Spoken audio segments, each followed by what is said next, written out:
pulse looking? Holding steady at 72.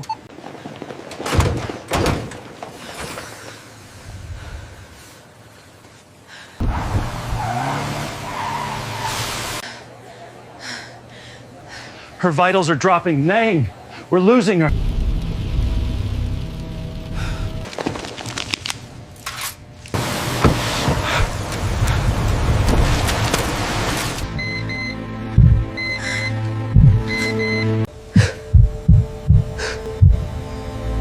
She thought she was finally safe.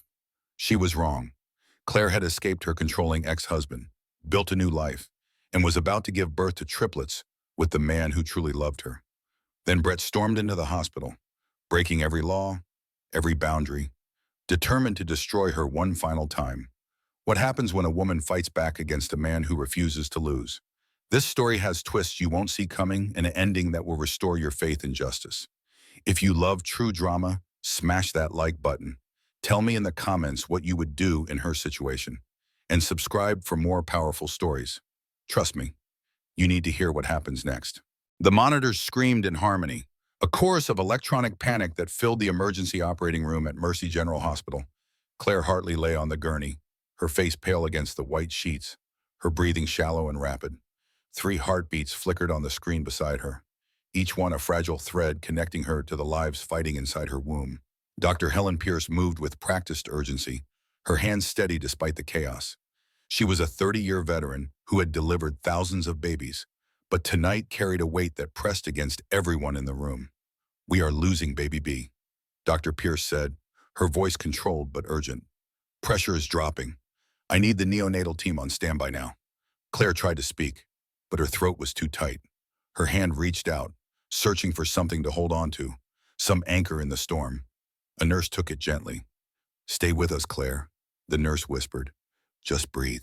Your babies need you to breathe." Through the fog of fear and medication, Claire heard something else, a commotion in the hallway, raised voices, the sharp bark of security guards. Her eyes flew open, sudden terror cutting through everything else. "He found me," she whispered. "Oh God, he found me." The operating room doors burst open. A security officer stumbled backward, trying to block someone.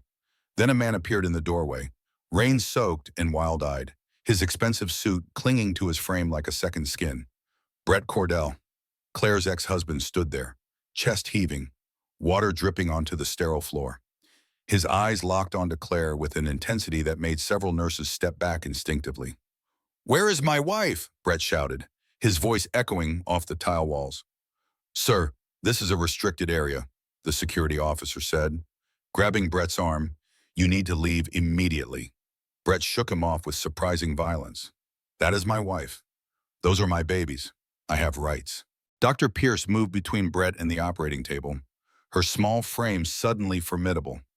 "Get him out of here, now, or I am calling the police. I am calling the police," another voice said from the hallway. Detective Jessica Ward appeared, her badge already in hand, her face a mixture of professional calm and personal fury. "Brett Cordell, you are in violation of a restraining order." Brett laughed, a harsh sound that had no humor in it. "A restraining order.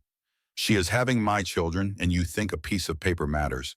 She is not your wife anymore," Jessica said, stepping closer. "And if you take one more step into this room, you will be arrested for criminal trespass on top of everything else." For a moment, Brett stood frozen, his eyes darting from Jessica to Claire to the monitors showing 3 tiny heartbeats. Something flickered across his face. Recognition, rage loss. Then he seemed to collapse inward, his shoulders sagging. "This is not over," he said quietly, the threat more chilling for its calm delivery. "Not even close." Security finally managed to pull him back into the hallway. His voice faded as they dragged him away, still shouting about his rights, his wife, his stolen life. In the operating room, the monitors continued their urgent song. Claire was sobbing now, her whole body shaking. "Claire," Dr. Pierce said firmly, gripping her shoulder. "Look at me. Look at me right now. Your babies are in distress. Your blood pressure is through the roof. I need you to focus." "Can you do that?" Claire nodded, tears streaming down her face. "We are going to deliver these babies." Dr. Pierce continued. All three of them are going to fight like hell to get here. But I need you to fight too. Can you fight, Is? Claire whispered. Yes. Then let us begin. As the medical team moved into position, as the anesthesiologist adjusted levels and nurses prepped instruments, Jessica stood in the doorway watching. Her hand rested on her service weapon, ready for anything. But her mind was already 6 months in the past. Remembering the night Claire had shown up at her apartment at 2 in the morning, a duffel bag in one hand and terror in her eyes. Everything that had led to this moment. Everything that had brought them to the edge of either salvation or destruction. 6 months earlier, Claire Hartley sat in the bathroom of the home she shared with Brett Cordell, her phone hidden inside a folded towel, recording his voice from the bedroom. You are not going anywhere. Brett was saying to someone on his phone, his business partner, probably. His tone carried that smooth authority he used when he wanted something, when he needed to control a situation. I do not care what she thinks she wants. She does not know what is good for her. She never has. Claire listened, her heart pounding so hard she feared the phone might pick up the sound. This was the 14th recording she had made in the past 3 weeks. 14 pieces of evidence that the man she had married was not the charming real estate developer the world saw, but someone else entirely. Someone dangerous. She had started documenting everything after finding the GPS tracker in her purse 2 months ago. A small device, no bigger than a quarter, tucked into the lining where she would never have noticed it if the seam had not torn. That discovery had unlocked a terrible understanding. All those times Brett had shown up exactly where she was, claiming coincidence. All those questions about her day that felt just slightly too specific. He had not been attentive. He had been tracking her. The realization had made her physically ill, but it had also made her angry. And anger, Claire discovered, was better than fear. She turned off the recording and checked the time. 11:30 at night. Brett would be asleep in an hour. That gave her a narrow window. Moving quietly, Claire slipped out of the bathroom and down the hallway to Brett's home office. The door was closed but not locked. He never locked it. Why would he? She was not supposed to go through his things. He had made that clear early in their marriage with a look that promised consequences if she disobeyed. But tonight, Claire did not care about consequences. She cared about evidence. The filing cabinet opened smoothly. Inside, she found what she was looking for.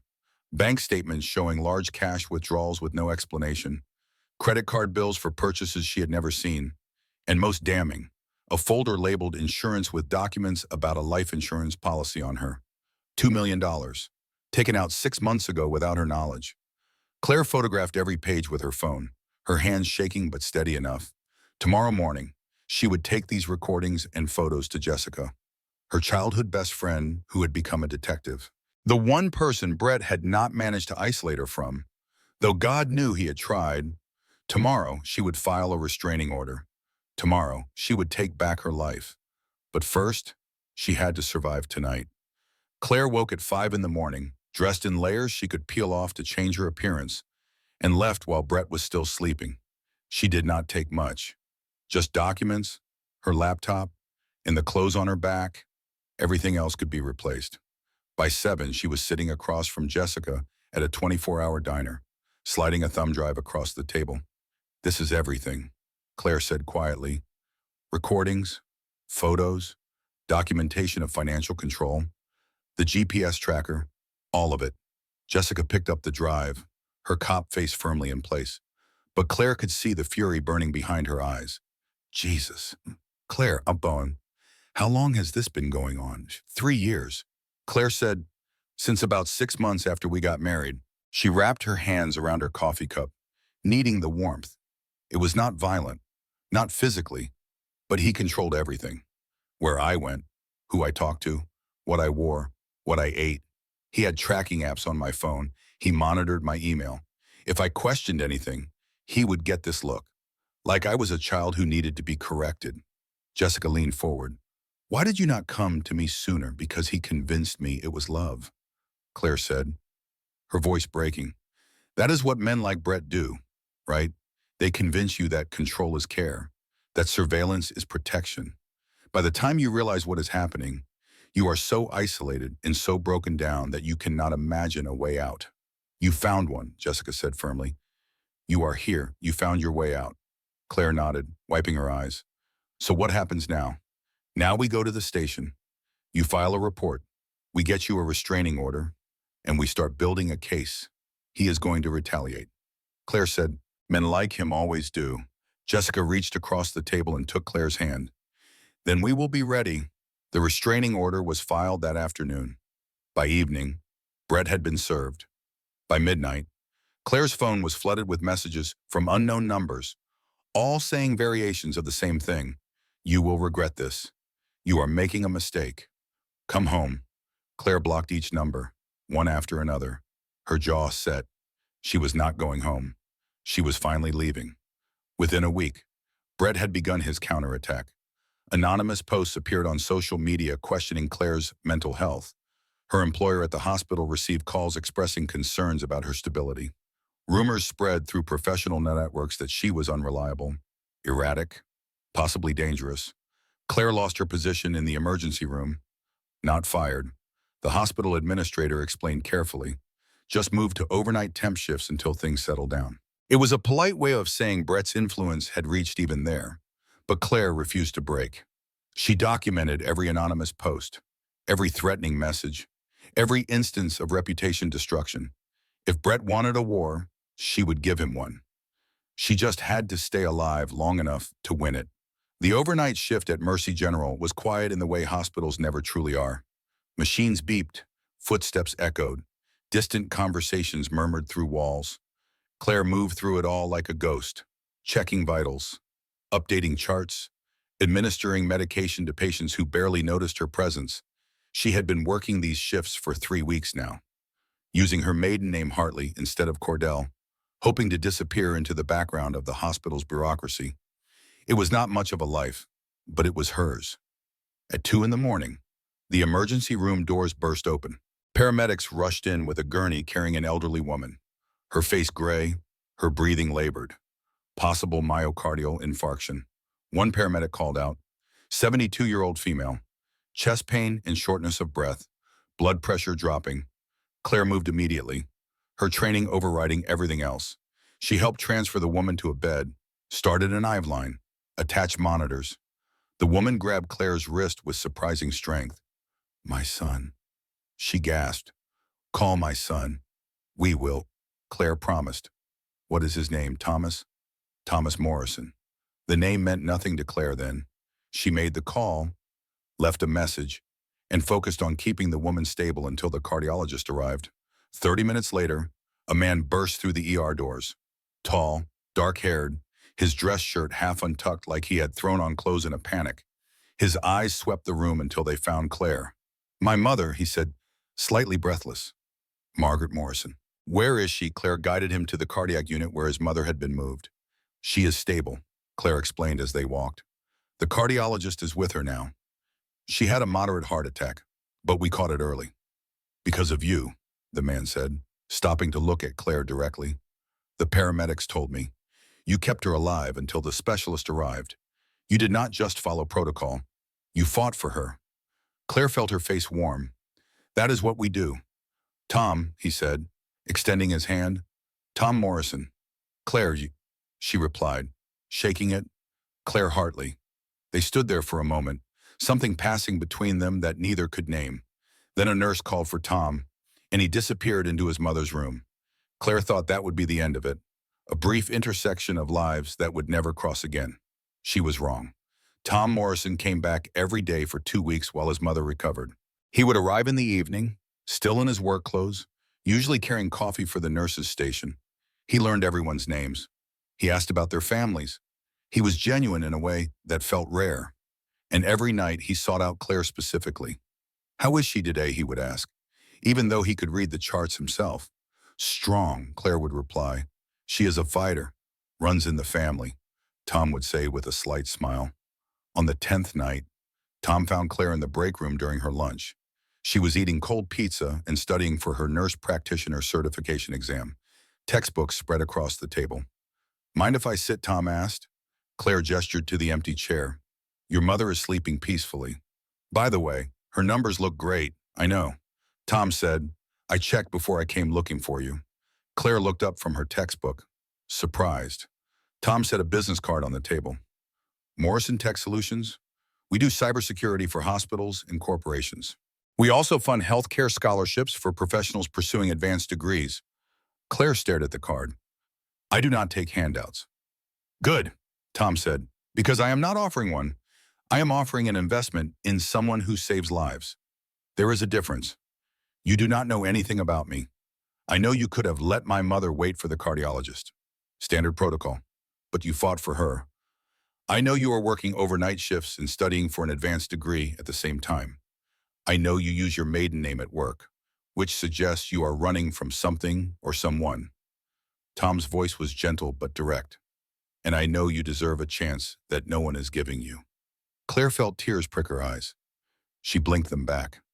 Why would you do this? Because 3 years ago, my wife died of cancer. Tom said quietly.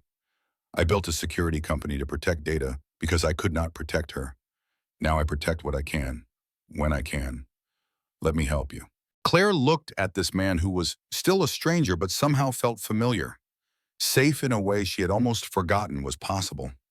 I am not ready for anyone to save me, she said honestly. Then do not let me save you. Tom replied, save yourself. I will just hand you the tools. That night, Claire applied for the scholarship. She did not tell Tom. She did not tell anyone. But 3 weeks later, when the acceptance letter arrived, she called him. Thank you, she said when he answered. For what? For seeing me? Claire said, when I had gotten very good at being invisible. There was a long pause, and then Tom said, you were never invisible. You just did not know anyone was looking. That was the moment Claire knew she was in the trouble. Not the dangerous kind she had escaped from, the complicated kind that came with hope. 4 months into their friendship, Tom Morrison sat across from Claire at a quiet restaurant and said the words that changed everything. I need to tell you something, he began, turning his water glass in slow circles, about why I started the scholarship program. Claire set down her fork, giving him her full attention. When my wife Elizabeth was diagnosed, Tom continued, we had every resource imaginable. Best doctors, best treatments, best facilities. But the thing that made the biggest difference was our nurse practitioner, Sarah.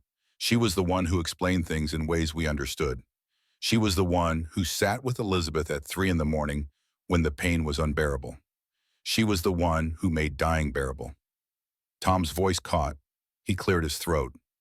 After Elizabeth passed, I asked Sarah what I could do, how I could help. She said, fund more people like me. We are the ones in the trenches. So I did. I am sorry, Claire said softly. About your wife. Me too. Tom finally looked up. But I am not sorry I met you. The air between them shifted. Claire felt it, that dangerous pull towards someone who had seen her at her worst and stayed anyway. Tom, she said carefully, I need you to understand something. I am not healed. I am still in pieces. My ex-husband is still circling. The restraining order does not stop him from destroying my reputation or making my life hell from a distance. I do not know if I will ever be whole enough for whatever this is.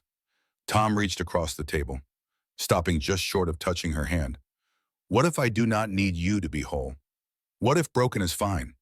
Nothing about me is fine right now. Then we will be a mess together. Tom said, no pressure, no expectations. Just 2 people trying to figure out what comes next. Claire wanted to say no, wanted to protect both of them from the inevitable complications. But she was so tired of being alone. Okay, she whispered. Okay. They left dinner as something more than friends and less than lovers. Undefined but present, careful but willing. 2 weeks later, Claire woke up at Jessica's apartment violently ill. She barely made it to the bathroom before throwing up. Jessica knocked on the door. You okay? Food poisoning, maybe? Claire called back. Or stress? Or pregnancy? Jessica said bluntly. Claire froze, her hand on the sink. The thought had not even occurred to her. She and Tom had slept together once. Just once, 4 weeks ago. They had been careful. Mostly. Oh God, Claire whispered. 3 pregnancy tests later, the truth was undeniable. All 3 showed positive. Claire sat on Jessica's bathroom floor, staring at the plastic sticks, like they might change if she looked long enough. What are you going to do? Jessica asked gently. I do not know. Claire pressed her hands to her face. Brett used to force me to take birth control. He said he would decide when we had children. After I left, I stopped taking it. I just wanted control over my own body again. I did not think, Jessica sat beside her. Do you want this baby? Claire was quiet for a long moment. Then she placed one hand on her stomach. Yes.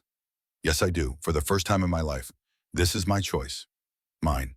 Well, about Tom. I have to tell him, Claire said, right now. Tom answered his door in sweatpants and a faded MIT shirt, clearly ready for bed. Then he saw Claire's face. What happened? He pulled her inside immediately. Is Brett? I am pregnant, Claire said, the words tumbling out. It is yours. I am keeping it.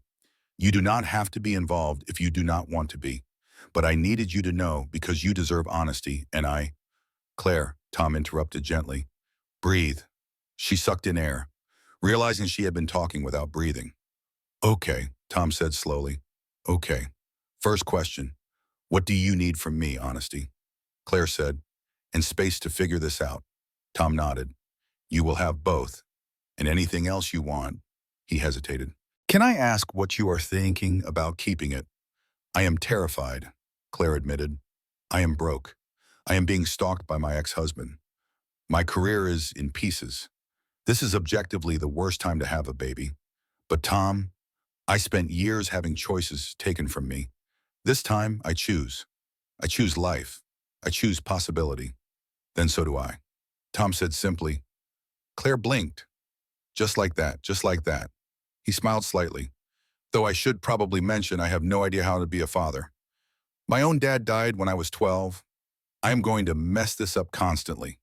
Join the club, Claire said, feeling tears start. I have no idea how to be a mother. They stood there in Tom's doorway, two broken people trying to build something new from the pieces. I am scared, Claire whispered.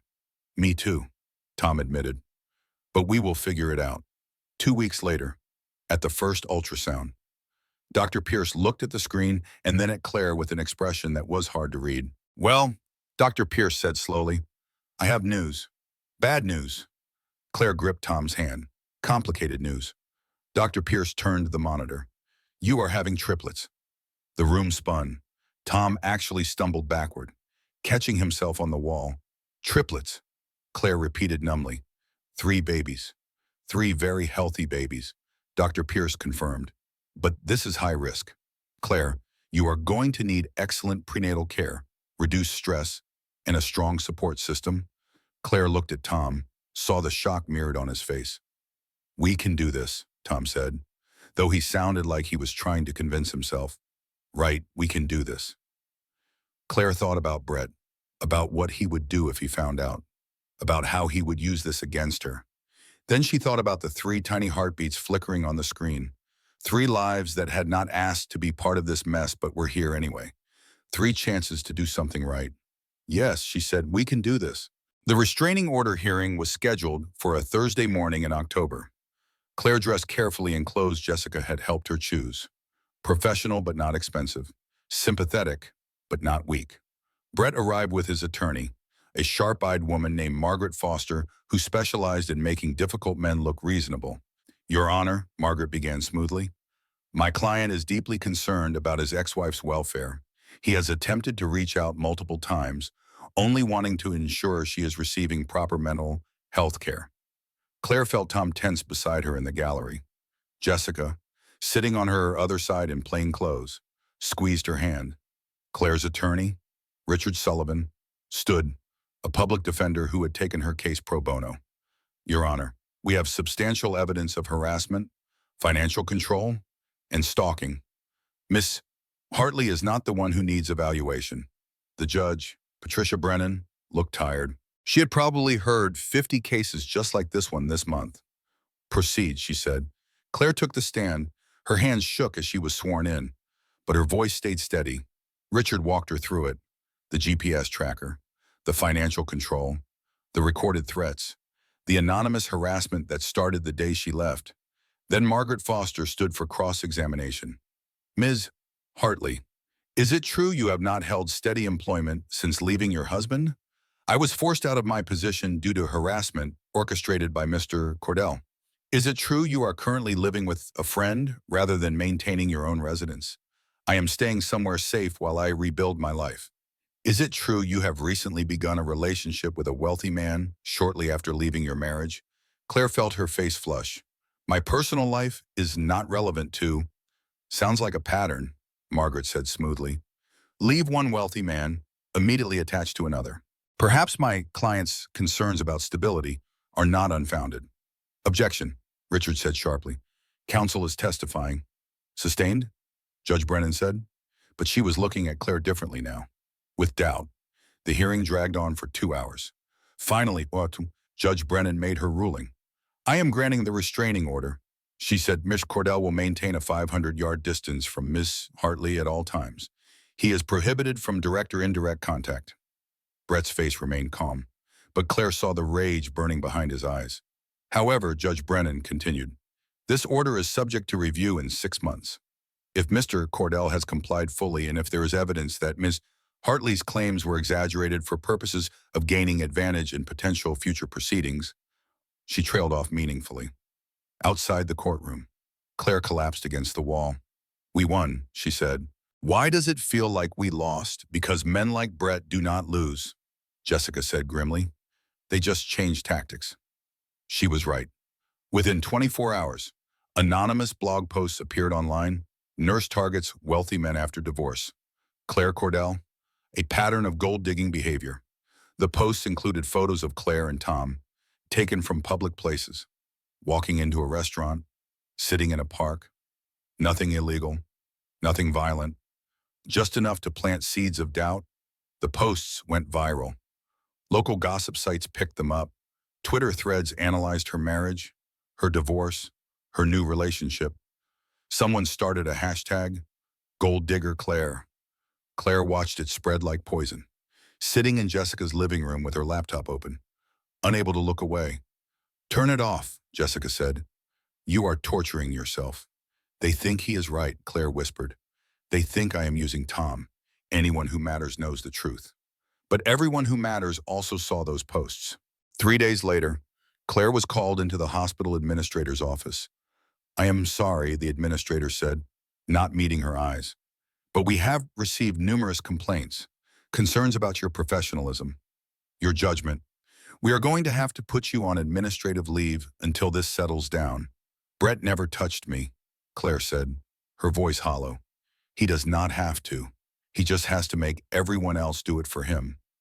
She walked out of the hospital for what might be the last time. Her scholarship was revoked that afternoon. Too much controversy. They said, we cannot have our program associated with scandal. Tom found her at Jessica's apartment that evening, sitting in the dark. I am sorry. Claire said before he could speak, I am destroying your reputation too. You are not destroying anything, Tom said firmly. He is, and we are going to stop him. How Claire asked, he is not breaking any laws. He is just telling stories. And everyone believes him because he sounds reasonable and I look desperate. Then we tell a better story. Tom said. Claire shook her head. I do not have the energy. Tom, I am 8 weeks pregnant with triplets. I am exhausted and nauseous and broke. He won. Okay, Brett won. Tom knelt in front of her. Listen to me. You are the strongest person I have ever met. You walked away from a man who controlled every aspect of your life. You documented evidence that could put him in prison. You filed a restraining order knowing he would retaliate. You are carrying 3 babies and you are still fighting. That is not what losing looks like. Then what does winning look like? Claire asked, tears streaming down her face because, from here, it looks like I am right back where I started. Powerless. Tom took her hands. Winning looks like waking up tomorrow and refusing to disappear. That is all. Just that. Claire wanted to believe him. But that night, alone in Jessica's guest room, she stared at the ceiling and wondered if survival was the same thing as living, and whether she had the strength left to find out. The DV support group met in the basement of a community center on Tuesday evenings. Claire almost did not go. She was 12 weeks pregnant, showing just slightly, and the idea of sharing her story with strangers felt impossible. But Jessica had insisted, you need to be around people who understand. Jessica said, people who have been through it. So Claire went. There were 8 women in the circle that night, different ages, different backgrounds, but all carrying the same invisible weight. The facilitator, a woman named Anna Campbell, opened the meeting. This is a space for truth. Whatever you share stays here. No judgment, no advice unless asked for. Just witnessing. One by one, women spoke about partners who monitored their phones, about financial abuse, about being isolated from family, about leaving and being pulled back, about finally staying gone. When it came to Claire's turn, her throat closed up. You do not have to share, Anna said gently. But Claire found herself speaking anyway. My ex-husband never hit me. Everyone always says that like it matters. Like if there are no bruises, it was not abuse. But he controlled everything. What I wore, where I went, who I talked to. He tracked my location. He opened my mail. He made me ask permission to buy groceries with my own money. Her voice broke. And when I left, he convinced everyone I was the unstable one. He is destroying my career, my reputation, my life. And he is doing it all legally, from a distance. So no one sees it happening. We see it. One of the women said quietly. Claire looked up, surprised by the tears on other faces, by the recognition. My ex did the same thing. Another woman offered, hired a PI to follow me, sent my employer fake reports about my performance, hacked my social media. It took me 3 years to get my life back. How Claire asked desperately, how did you do it? I stopped hiding. The woman said, I went public with my story. I named him. I showed everyone what he was doing. And yeah, some people still sided with him. But enough people believed me that he finally backed off. Claire thought about this on the drive home, about the power of speaking versus the safety of silence. That night, she called Tom. I want to go public. With everything, Tom was quiet for a moment. Are you sure once you do that, there is no taking it back? I am tired of being scared. Claire said, I am tired of letting him control the narrative. If I am going to lose everything anyway, I want to lose it on my terms. Okay, Tom said, then let us do this right. They spent 2 weeks preparing. Tom hired a lawyer who specialized in defamation and privacy rights. Jessica used her connections to verify every piece of evidence. Claire wrote and rewrote her statement until it was clear and undeniable. Then she contacted a local news station. The interview aired on a Thursday evening. Claire sat in a simple chair, hands folded over her slight baby bump, and told the truth. My name is Claire Hartley. She began. For 3 years, I was married to Brett Cordell. From the outside, it looked perfect. But behind closed doors, he controlled every aspect of my existence. She detailed the GPS tracking, the financial abuse, the isolation tactics. When I finally left, he began a campaign to destroy my reputation. He did not use violence. He used something more insidious. He used doubt. Claire looked directly into the camera. I am coming forward because I refuse to be erased. Because I want other women to know that coercive control is real abuse, even without bruises. And because I am done being silent. The segment included documentation, photos of the GPS tracker, screenshots of Brett's financial control, excerpts from the recordings that did not violate the restraining order. It went viral within hours. Hashtag Believe Claire started trending, countering the earlier gold digger Claire narrative. Domestic violence advocates shared her story. Lawyers offered pro bono services. Other women came forward with their own experiences with Brett. For 48 hours, Claire felt like she might actually win. Then Brett struck back. He released his own statement, a careful, wounded response that painted him as a concerned ex-husband who only wanted the best for the woman he still loved. I never meant to hurt Claire, Brett said in a video that was equally polished. I know our marriage was troubled. I know I made mistakes, but I never tracked her or controlled her. Those devices she mentioned were for her safety at her request. The financial arrangements were mutual. I am devastated that she has reframed concern as abuse. His lawyer added that Brett was cooperating fully with authorities and had never violated the restraining order, that he respected Claire's space and only wanted her to be well. It was masterful, sympathetic without being weak, accountable without admitting fault. The narrative fractured again. Some people believed Claire. Others thought Brett was the real victim. The internet did what it always does, turned human tragedy into a debate. But something else happened too. Marcus Webb, Brett's business partner, reached out privately through Tom's company. I need to talk to someone, Marcus said when they met at a quiet coffee shop. About Brett. Tom and Jessica listened as Marcus laid it out. I have been working with Brett for 5 years, Marcus began. I always knew he was intense, controlling, but I thought it was just business. Then Claire left him. He became obsessed. He would spend hours researching her, tracking her online activity, hiring people to follow her. Marcus pulled out his phone. He asked me to help set up fake social media accounts to spread rumors about her. I said no at first, but he threatened my family, said he would ruin my sister's career if I did not help him. So I did, and I have hated myself for it every day since. He showed them screenshots, messages between Brett and various fake accounts, payment records to private investigators, evidence of every tactic Brett had used to destroy Claire's reputation. Why are you coming forward now? Jessica asked. Because it is getting worse, Marcus said. He is not stopping. And I heard Claire on the news. I heard her talk about refusing to be erased. He looked down at his hands. I do not want to be the person who helped erase someone. This changes everything, Tom said.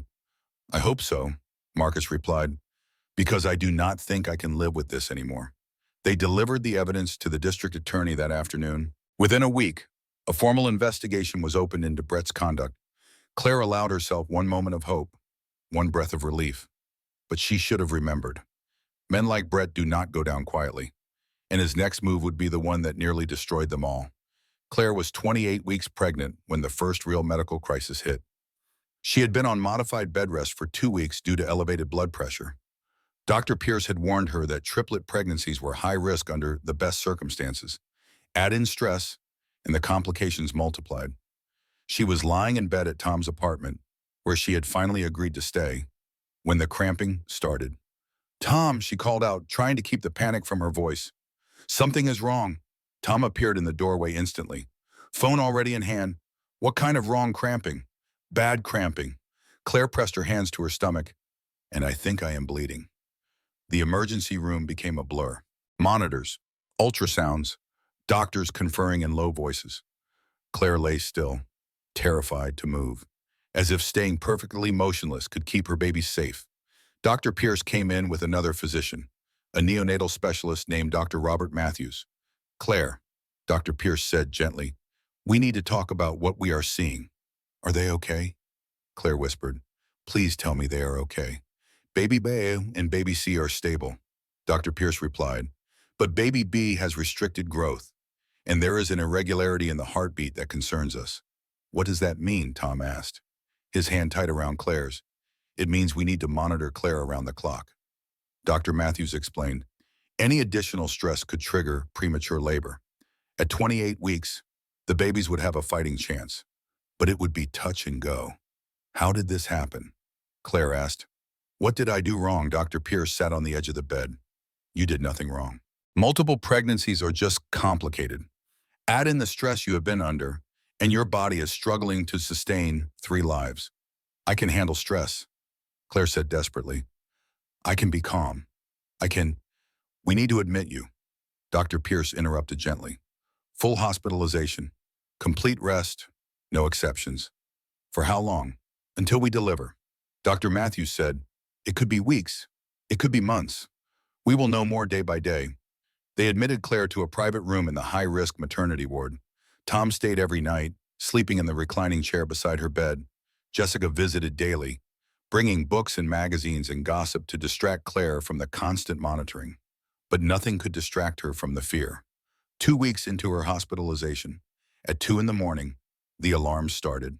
Claire woke to chaos. Nurses rushing in, Dr. Pierce arriving in scrubs, monitors screaming. Baby B's heart rate is dropping. A nurse announced, we are losing rhythm. Claire, I need you to stay calm, Dr. Pierce said, but her eyes betrayed her concern. What is happening? Claire asked, her own heart pounding so hard she thought it might explode. What is wrong with my baby? We are working on it, Dr. Pierce said, but I need you to breathe. Slowly, in and out. Tom appeared at her side, having been woken by the commotion. His face was pale. Talk to me, he said to Claire, ignoring the medical team. Look at me and talk to me. I am scared. Claire whispered, me too. Tom said, but we are going to get through this, all five of us. The heart rate stabilized after 10 agonizing minutes, but the message was clear. They were running out of time. That was when Brett made his move. Officer Ryan Mitchell was on duty at the maternity ward security desk when the fire alarm went off at 2:15 in the morning. It was a false alarm, triggered manually on the third floor. Standard protocol meant evacuating patients, which created chaos. In that chaos, Brett Cordell walked through the main entrance wearing scrubs he had stolen from a hospital laundry service. He made it as far as the maternity ward hallway before Officer Mitchell spotted him. Stop right there, Mitchell commanded. Hand on his weapon, Brett kept walking. I have every right to be here. You have a restraining order that says otherwise. Mitchell moved to block him. Sir, stop now or I will be forced to detain you. Brett lunged forward. Mitchell tackled him immediately. Two other security officers arrived within seconds, but the damage was done. Claire had heard the commotion. She saw Brett, face pressed against the floor, screaming her name. Claire, those are my babies. You cannot keep me from them. Claire's blood pressure spiked instantly. The monitors went wild. Dr. Pierce rushed back in. Claire, I need you to breathe, Dr. Pierce said urgently. But Claire could not breathe, could not think. All she could hear was Brett's voice echoing through the hallway. He was here. He had gotten inside. Nowhere was safe. Get him out. Tom was shouting at security. Get him the hell away from here. They dragged Brett away, still screaming threats and accusations. But Claire was already spiraling. Her hands shook. Her vision blurred. She pressed both palms to her stomach, trying to protect her babies from the panic flooding her system. Make it stop, she begged. Please make it stop. Dr. Pierce tried everything. Sedatives, breathing exercises, reassurance. But Claire's body had gone into fight or flight. And in that state, it was making a terrible choice. Contractions started at 3 in the morning, small at first, then stronger. No, Claire sobbed. Not yet. They are not ready. Please, not yet. But her body was not listening. At 4 in the morning, Dr. Pierce made the call that would change everything. We need to deliver now. Prep the operating room. Call the neonatal team. We are out of time. As they rushed Claire towards surgery, Tom running alongside the gurney, Claire had one clear thought. Brett had finally found a way to kill her. Not with his hands, with her own fear. The operating room was cold and bright, every surface gleaming under harsh fluorescent lights. Claire lay on the table, shaking despite the warm blankets the nurses kept piling on top of her. Tom stood beside her, masked and gowned, his hand wrapped around hers with desperate strength. I am going to deliver these babies, Dr. Pierce said, her voice cutting through Claire's panic. And they are all going to fight, but I need you to trust me. Can you do that? Claire nodded, unable to speak past the terror choking her. The epidural took effect quickly. Claire felt pressure, but no pain as Dr. Pierce worked. The neonatal team stood ready, 3 warming stations prepared, 3 teams of specialists waiting. First baby is crowning, Dr. Pierce announced. Here we go. The world narrowed to a single point. Claire heard movement, heard the surgeon's calm instructions, heard the sound of fluid and medical equipment. Then a cry, small but fierce. Baby A is out, Dr. Pierce said. It is a girl. A girl. Tom whispered, his voice breaking. Claire, well, we have a daughter. The neonatal team took the tiny baby immediately. Claire caught only a glimpse. So small, impossibly small. Second baby coming, Dr. Pierce said. Another girl. This cry was weaker, more tentative. Baby B needs support, one of the neonatal doctors said sharply. Get me oxygen. Claire tried to sit up, to see, but the anesthesiologist held her still. Let them work, he said gently. Third baby, Dr. Pierce announced. It is a boy. Silence, no cry, no sound at all. Why is he not crying, Claire asked, her voice rising. Why is not he crying? The neonatal team surrounded the third warming station. Claire could see frantic movement, hear terse medical jargon she did not understand through her fear.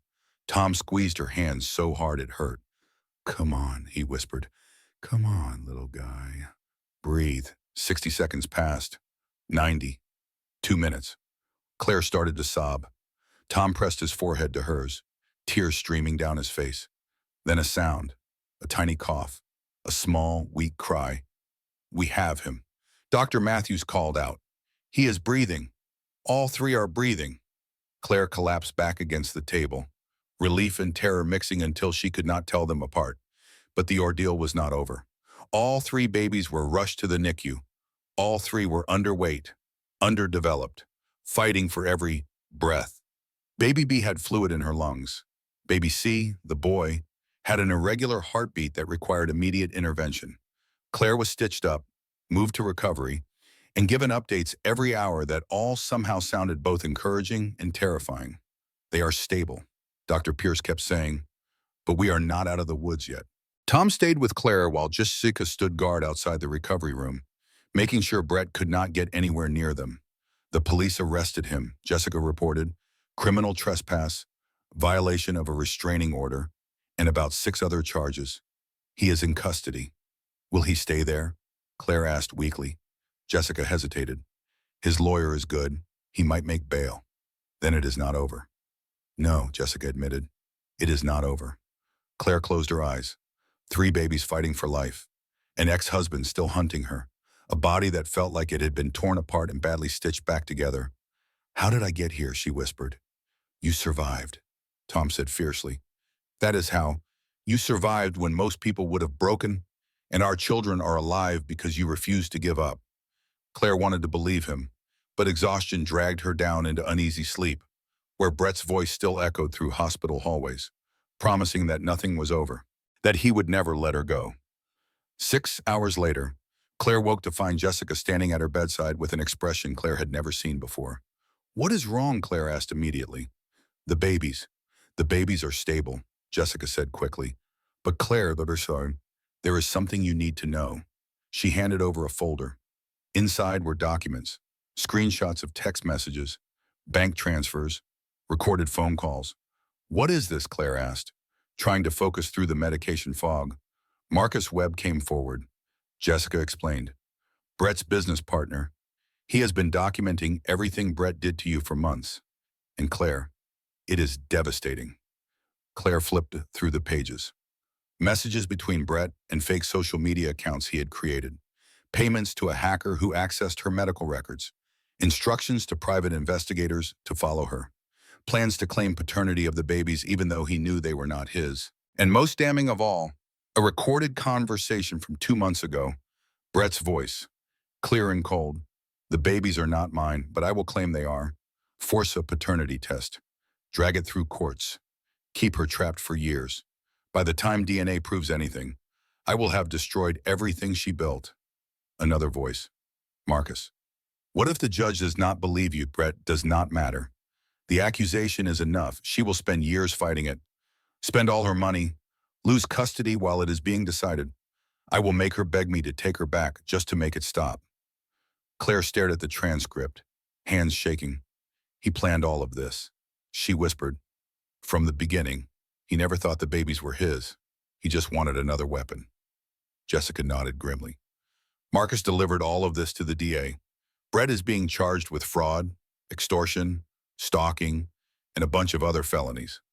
His lawyer already withdrew from the case. "So it is over." Jessica's expression remained cautious. "The criminal case is solid.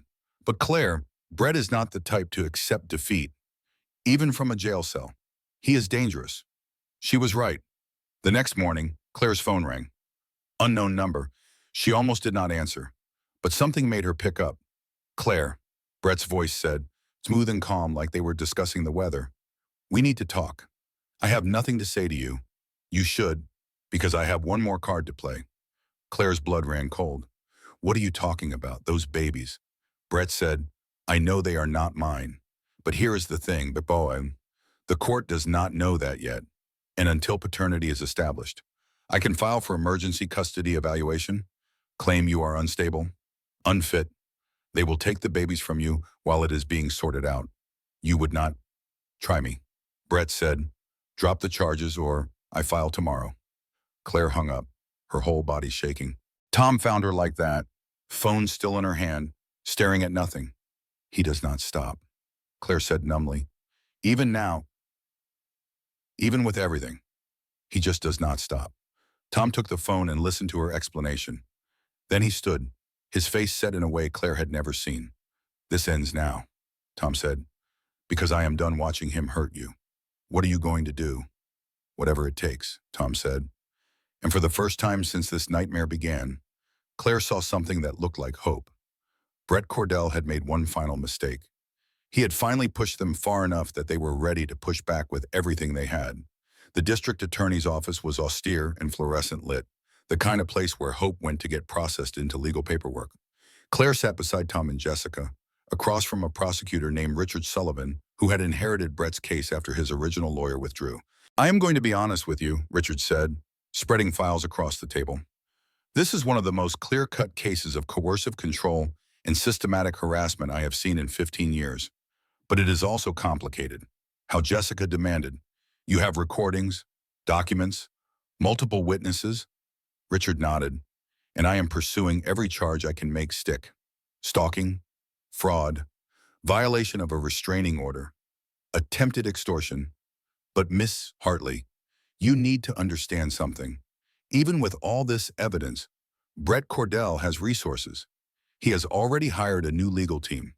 They are claiming he is being persecuted because of a bitter ex-wife." "So what do we do?" Claire asked quietly. "We make him confess," a new voice said from the doorway. Everyone turned. Marcus Webb stood there, looking like he had not slept in days. "What are you doing here?" Tom asked. "Finishing this," Marcus replied. He walked to the table and set down a small recording device. "This is from last night. Brett called me from jail." Richard picked up the device. "Did he consent to being recorded?" "New York is a one-party consent state," Marcus said, "and I consented." "So yes." "Play it," Jessica said. Marcus pressed play. Brett's voice filled the room, slightly distorted by the jail phone system, but unmistakable. "Marcus, I need you to do something for me. Access the company accounts. I need $50,000 in cash delivered to my lawyer by tomorrow." Marcus's recorded voice, "Brett, I can not do that. The accounts are frozen."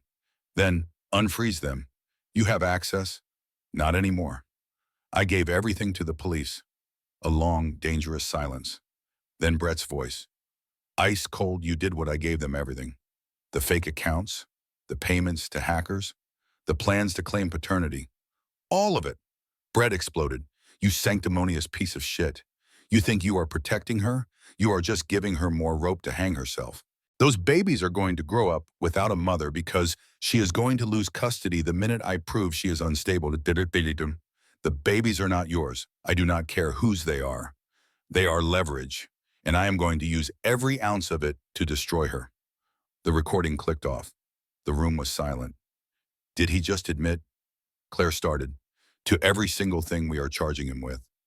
Richard finished, a slow smile spreading across his face. "Yes. Yes, he did." Marcus looked at Claire directly for the first time. "I am sorry for everything I did, everything I helped him do. I do not expect forgiveness, but I need you to know that I am testifying against him, whatever it takes." Claire studied this man who had helped terrorize her but was now trying to make it right. "Why now?" she asked. "Why finally come forward?" "Because I have a sister," Marcus said quietly. "She was in a relationship like yours. Her ex put her in the hospital. She barely survived. I watched what it did to her. And then I helped Brett do the same thing to you. He looked down. I have to live with that, but I do not have to let him keep doing it." Tom stood and extended his hand. "Thank you." Marcus shook it, relief evident on his face. Richard gathered the files. "With this recording, I can push for no bail pending trial, and I am adding witness intimidation and attempted obstruction to the charges." "How long?" Claire asked. "How long will he be in prison?" Richard hesitated. "If convicted on all counts, conservatively, 4 to 6 years, plus the restraining order becomes permanent." Claire felt something loosen in her chest, a knot she had been carrying for so long she had forgotten it was there. "It is really over," she whispered. "Not quite," Jessica said. "We still need to get through the trial. Brett's new lawyers are going to come after you hard. They will question your motives, your mental health, your relationship with Tom. It will not be easy." "I do not need easy," Claire said, straightening in her chair. I need finished.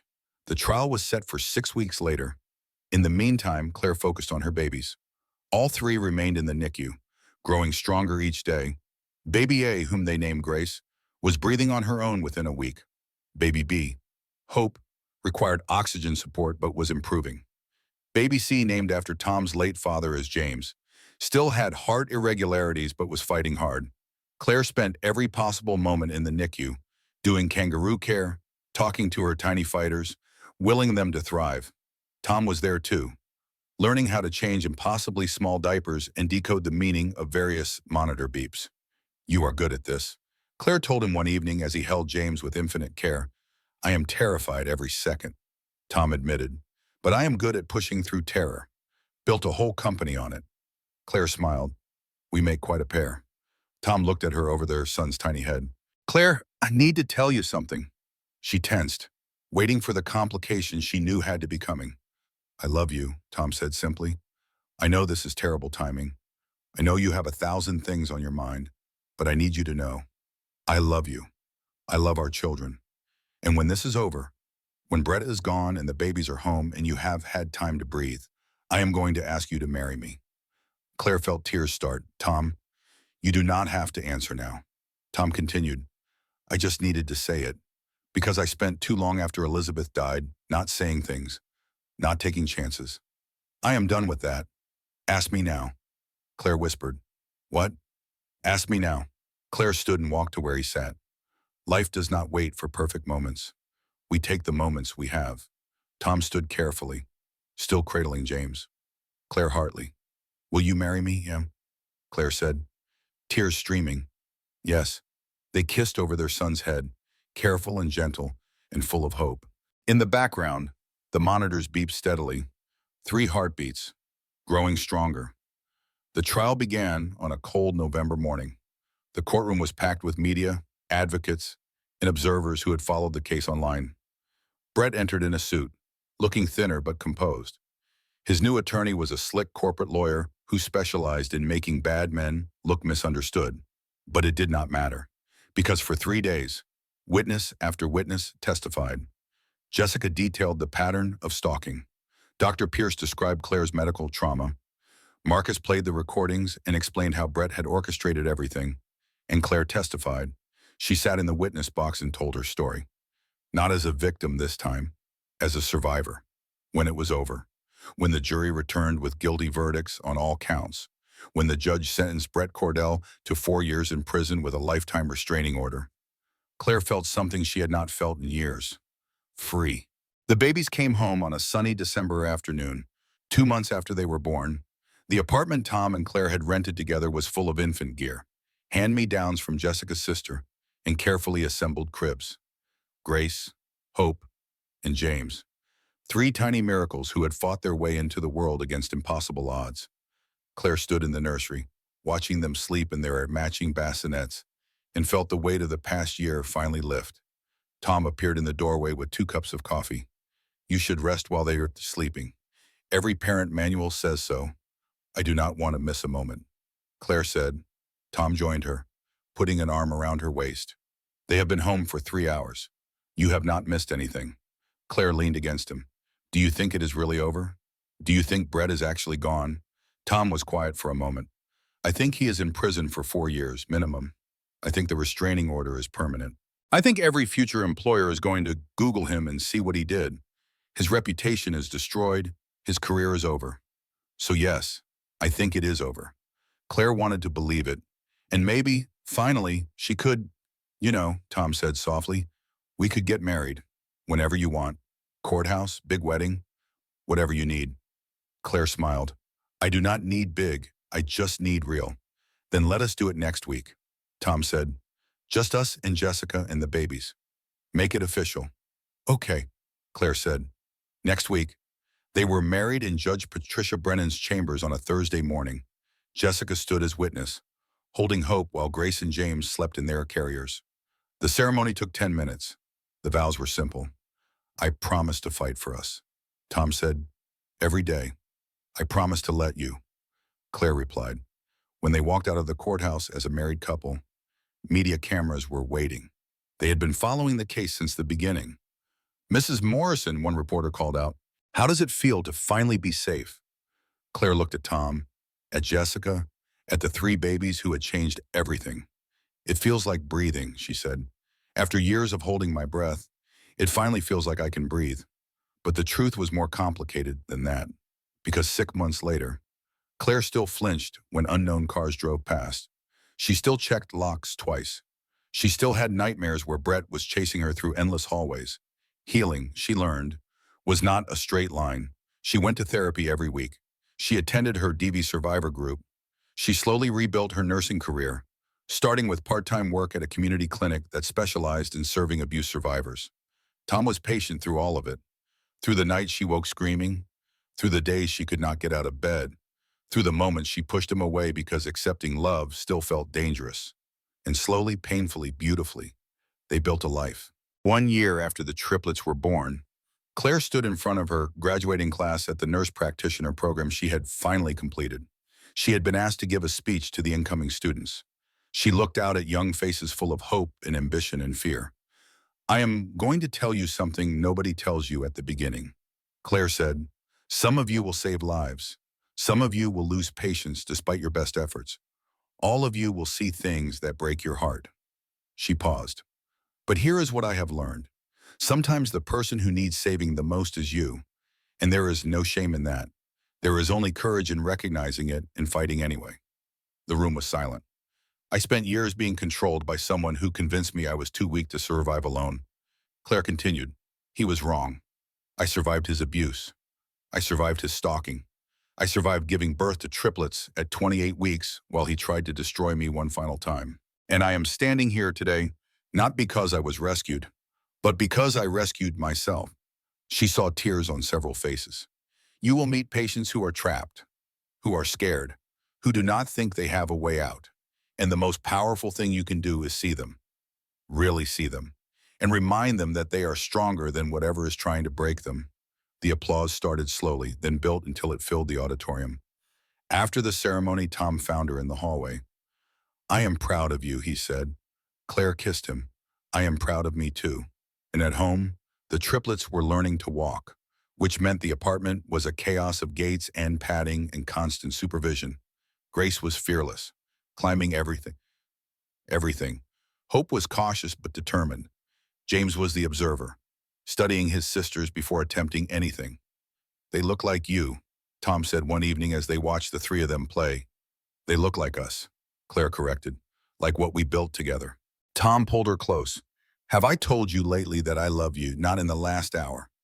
Unacceptable, Tom said, and proceeded to remedy the situation. That night, after the babies were asleep and the apartment was finally quiet, Claire stood at the window looking out at the city. She thought about the woman she had been 2 years ago, trapped and terrified and convinced she would never be free. She thought about Brett in prison, his power finally broken. She thought about the long road ahead, the healing that was not finished, the work that was not done. But mostly, she thought about the three small humans sleeping in the next room. The husband who had stood beside her when running would have been easier, the friend who had never given up on her. And she thought about the most important lesson she had learned, that survival was not the same as living, but it was the first step, and everything after that was a choice. Claire chose hope. She chose to keep going. She chose to believe that the future could be different from the past. And in the end, that choice made all the difference, Behind her, Tom stirred. Come to bed, he murmured. Claire took one last look at the city lights, at the world that had tried to break her and failed. Then she turned away from the window and walked toward her family, toward home, toward the life she had fought so hard to build. And for the first time in years, she did not look back. If you or someone you know is experiencing domestic violence, please reach out. The National Domestic Violence Hotline is available 24/7 at 1-800-799-SAFE. That is 1-800-799-7233. You are not alone.